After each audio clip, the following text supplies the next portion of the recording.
ہندوستان کی جو فورسز ہے وہ خودکشیاں بھی کر رہی ہیں. ہر 3 دن کے بعد ایک فوجی کی خودکشی کی خبر آتی ہے. اس کے برعکس جو مقبوضہ کشمیر کا ایک آزادی پسند ہے, چاہے وہ جیل کے اندر ہو یا جیل سے باہر, آپ دیکھیں ہزاروں کی تعداد میں جیلوں کے اندر ہمارے نوجوان ہیں, ہماری لیڈرشپ ہے. کیا کسی کو دیکھا آپ نے دیوار کے ساتھ سر ٹکراتے ہوئے؟ کیا کسی کو دیکھا آج تک آپ نے اس نے خودکشی کی ہے؟ اس کے مورال جو ہے نا وہ بڑے ہائی ہے. عبدالحمید لون صاحب یہ بتائیں, ابھی جنرل صاحب سے بات ہو رہی تھی, عبداللہ حمید گل صاحب سے, وہاں پہ گریو یارڈز بہت زیادہ, اور پھر انڈین آرمی کے اندر سوسائڈ جو ہے وہ کیسز زیادہ بڑھ رہے ہیں, ریزگنیشن کے, بھاگنے کے. تو کئی وار ٹراما کا شکار بھی ہے انڈین آرمی. اس چیز کو چھپانے کے لیے ایسی بیان بازی تو نہیں کر رہے انڈین آرمی چیف؟ دیکھیں انڈین آرمی چیف کا جو اسٹیٹمنٹ ہے دراصل رسپانسبل اسٹیٹمنٹ ہے.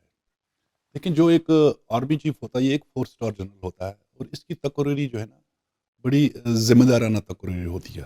مگر میں سمجھتا ہوں یہ ایک غیر ذمہ دار شخص ہے جو اپنے جرائم کو چھپانا چاہتا ہے. مقبوضہ کشمیر میں جو انسانی حقوق کی خلاف ورزیاں ہو رہی ہے اس پہ پردہ ڈالنا چاہتا ہے, اور ہندوستان کے آرمی چیف کو یہ زیب نہیں دیتا جہاں خود ہندوستان کی ریاست اس وقت اسٹیٹ سپانسر ٹیررزم میں ملوث ہے, جہاں کینیڈا, امریکہ, یورپ کے اندر یہ اجرتی قاتلوں کے ذریعے عام شہریوں کو مار رہی ہے. اور پاکستان میں بھی جہاں دنیا دیکھ بھی رہی تھی, اور پاکستان نے بار بار دنیا کی توجہ اس طرف دلائی کہ یہ جو ریاستی دہشت گردی ہو رہی ہے اس میں ہندوستان کی ایجنسیاں ملوث ہیں, ان کی حکومت ملوث ہے, تاہم دنیا نے توجہ نہیں دی. جب یہ آگ کینیڈا میں لگی, امریکہ میں دہشت گردی ہوئی اور ان کے ڈپلومیٹ اس میں ملوث تھے, تو تب جا کے دنیا کو ہوش آیا. وہ رپورٹس میرے پاس یہ موجود ہیں ساری. بالکل اسی طرح سے, اور I5 اس کی گواہ ہے. تو لہٰذا آرمی چیف کا جو یہ اسٹیٹمنٹ ہے دراصل بوکھلاہٹ ہے, اور میں سمجھتا ہوں کہ وہ اپنی ناکامیوں کو چھپانا چاہتا ہے, اور اس طرح کے الزامات پاکستان پہ لگا رہا ہے جہاں پہلے سے ہی پاکستان کے اندر ریاستی دہشت گردی ہو رہی ہے, اور ایسے لوگوں کو فیسلٹیٹ کیا جاتا ہے جو اجرتی بھی ہیں, جو جرائم پیشہ بھی ہیں. تو وہی مقبوضہ کشمیر میں اگر آپ دیکھیں جہاں ظلم و ستم عروج پہ ہے, اور 1.5 ملین آکوپیشنل وہاں اس وقت موجود ہے, ہر گھر کے باہر فوجی کھڑا ہے, اور آئے روز وہ لوگوں کو جو ایکسٹرا جوڈیشل کلنگز ہو رہی ہے, فیک انکاؤنٹرز ہو رہے ہیں, تشدد, تعذیب خانوں کے اندر تشدد کرنا, نوجوانوں کو انہیں اپاہج کرنا, آئے روز اس طرح کی کہانیاں سامنے آتی ہے. وہیں اگر آپ دیکھیں ہندوستان کی جو فورسز ہے وہ خودکشیاں بھی کر رہی ہیں. ہر 3 دن کے بعد ایک فوجی کی خودکشی کی خبر آتی ہے, ہر 3 دن کے بعد. اور اس کے برعکس جو مقبوضہ کشمیر کا ایک آزادی پسند ہے, چاہے وہ جیل کے اندر ہو یا جیل سے باہر, آپ دیکھیں ہزاروں کی تعداد میں جیلوں کے اندر ہمارے نوجوان ہیں, ہماری لیڈرشپ ہے. کیا کسی کو دیکھا آپ نے دیوار کے ساتھ سر ٹکراتے ہوئے؟ کیا کسی کو دیکھا آج تک آپ نے اس نے خودکشی کی ہے؟ اس کے مورال جو ہے نا وہ بڑے ہائی ہے, اس کے پائے استقلال میں کوئی جنبش نہیں آئی ہے. ان کی جدوجہد مورل ڈامنیٹ اس کی فورسز کے ہیں, آرگینک آئیڈیالوجیکل ہے. عبدالحمید لون صاحب, کیا یہ درست ہے کہ یہ واقعہ کشمیر میں ہوا تھا کہ ایک اذان مکمل کرنے کے لیے غالباً 12 افراد نے شہادت دی تھی؟ 22 افراد نے. اور تو جو قوم اذان پہ قربانی دینے کا جذبہ رکھتی ہے وہ پیچھے تو نہیں ہٹ سکتی. دیکھیں کشمیر جدوجہد کی ایک بڑی تواریخ ہے, اور اس وقت بھی 1931 کی بات ہے یہ, جب ڈوگرا سامراج کے خلاف اٹھ کھڑے ہوئے, اس ظلم و ستم کے خلاف, اس غلامی کے خلاف. اور پھر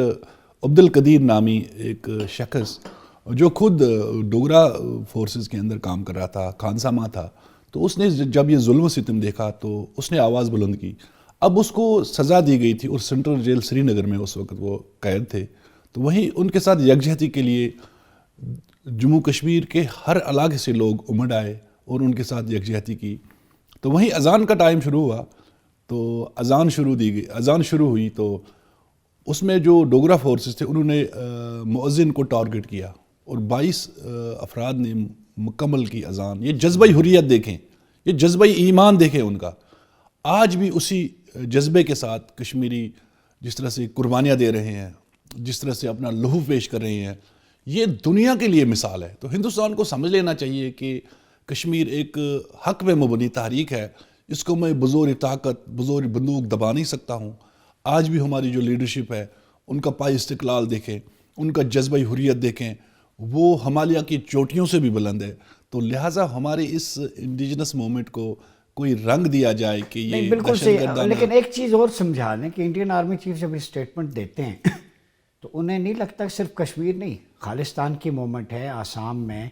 ناگالینڈ میں, باقی علاقوں میں جہاں ایکسپلائٹیشن ہو رہی ہے، لوگ سیلف ڈٹرمنیشن کے لیے آواز بلند کر رہے ہیں، مختلف گروپس، ہم صرف کشمیر کی بات نہیں، تو اپنا گھر ڈس آرڈر ہو تو پھر آپ دوسروں کے گھر میں دوسروں کے حقوق سلب کریں، کینیڈا میں سکھوں کو قتل کریں، امریکہ میں کریں،